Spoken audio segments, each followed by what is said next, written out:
Bonjour à tous, Ludovic Paris pour EliteAgence.com. Alors aujourd'hui un petit tutoriel consacré aux comics. Comment réaliser un effet comics en passant de ça et en arrivant à ça.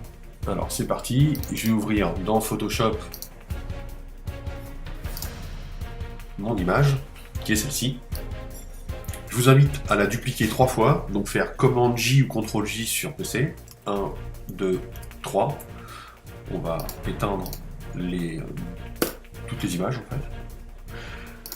fait. Donc la première, le calque 1, celle du bas, on va simplement lui donner un petit effet. Donc on va aller dans les filtres, galerie des filtres, et ici vous allez prendre le contour postérisé. On va remettre tous les réglages à 0. Je vais gérer l'épaisseur des traits. Donc voilà, je vais mettre une épaisseur aux alentours de 5. Et on va tout de suite voir avec l'intensité ce que ça va donner. Donc je pense que je vais rester aux alentours de 4. Et la postérisation, ce qui va donner un espèce de flou. Je ne sais pas si vous vous rendez compte au fond, sur l'arrière-plan ou même sur le personnage. En fait, ça va arrondir la lumière, ça va donner du flou en fait sur toutes les parties arrondies que vous allez voir au fond. Ça va un petit peu flouter les détails. C'est parti pour ça. Voilà. Ensuite, sur le calque du dessus, on va le mettre. On va l'ouvrir avec le petit onglet de l'œil pour nous permettre de visualiser le calque. On va se situer dessus. On va aller toujours dans la galerie des filtres et on va lui appliquer un filtre. On va lui appliquer un filtre médian. Il est là, donc bruit et médian. Avec l'outil, la petite souris, vous allez aller chercher le personnage. Et sur la partie du rayon, vous allez réduire le rayon ou l'augmenter. Il faut en fait que le personnage soit... Alors je vais réduire un petit peu la taille. Il faut que l'on puisse voir les détails du personnage. Voilà. Voilà. Il faut qu'on puisse voir les détails, mais qu'il y ait du flou quand même. Mais il ne faut pas qu'il soit... faut pas que les détails soient noyés, ni trop apparents. Il faut vraiment lui donner un rendu relativement souple. Les voir sans les voir. Une fois que c'est fait, on va aller gérer le calque et le mettre en densité couleur moins, ce qui va nous commencer à nous donner cet effet un peu explosif en termes de couleurs. On voit que c'est des couleurs qui sont un peu exagérées et c'est justement cet effet qu'on veut rechercher. Et sur le dernier calque du dessus, on va mettre le petit œillet pour pouvoir le voir.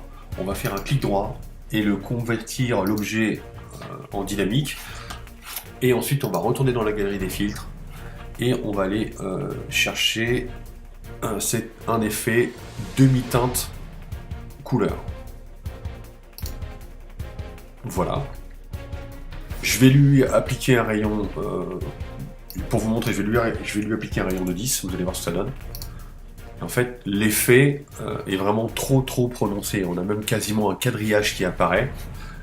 L'intérêt d'avoir fait un filtre dynamique sur le calque, c'est que vous avez juste simplement à cliquer sur le demi-teinte de couleur qui est là, et vous revenez directement dans les pré-réglages. Donc le but c'est de régler pour que l'on puisse voir le demi-teinte, l'effet demi-teinte, mais vraiment avec parcimonie. Donc moi je vais mettre un effet maxi à 4. Le rayon, en fait on peut pas descendre sous 4 de toute façon. Donc voilà, et j'applique cet effet, que je trouve très sympa. Et ensuite, je vais régler l'opacité du calque et venir faire une opacité aux alentours des allez, 50%. Donc je vais vous demander de prendre l'outil de sélection qui est en haut, outil sélection, rectangle. Et on va venir faire tout simplement un rectangle sur le tour. Alors n'hésitez pas à donner un effet sur le rectangle, parce que de toute façon, sur les comics, souvent l'encadrement n'est pas très droit ou très respecté, c'est justement ce qui fait l'attrait l'attrait du sujet. Alors, on va faire une inversion avec commande Shift ou Ctrl Shift I pour pouvoir inverser la sélection. Là, on va faire un petit calque juste au-dessus. Voilà. On va prendre le pot de peinture et remplir tout ça en blanc. Impeccable. On va refaire une sélection pour le bas, pour faire le bandeau bas. Voilà, on va refaire un calque. On va aller chercher une couleur jaune. Voilà. Hop. Elle est un peu palichonne, on va tirer un petit peu plus vers nous. On va remplir notre sélection. Voilà. Et avec l'outil texte, je vous conseille donc la police d'écriture Comic Sans MS, Comic Sans MS, pour pouvoir faire vos textes. Alors, tuto. Ah, excusez-moi, il va falloir inverser la sélection pour avoir le noir. Tuto. Photoshop. Avec Elite Agence. C'est moi-même. .com. Voilà, je vais sélectionner le texte, sélectionner la partie du haut où on a la taille du texte. Voilà. Et avec les touches du clavier, je vais augmenter la taille de mon texte. Voilà, pas mal. Je vais retourner sur le calque du dessous pour pouvoir sélectionner le bandeau jaune. Avec. Voilà, c'est fait. J'applique et je vais sélectionner avec commande le bandeau jaune et le calque texte que je vais venir déplacer par ici. Alors n'hésitez pas à faire une petite torsion, voilà, pour donner un effet un peu plus dynamique. Super, voilà.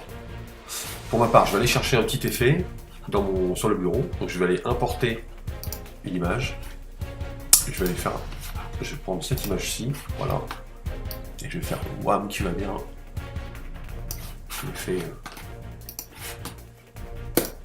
L'effet comics.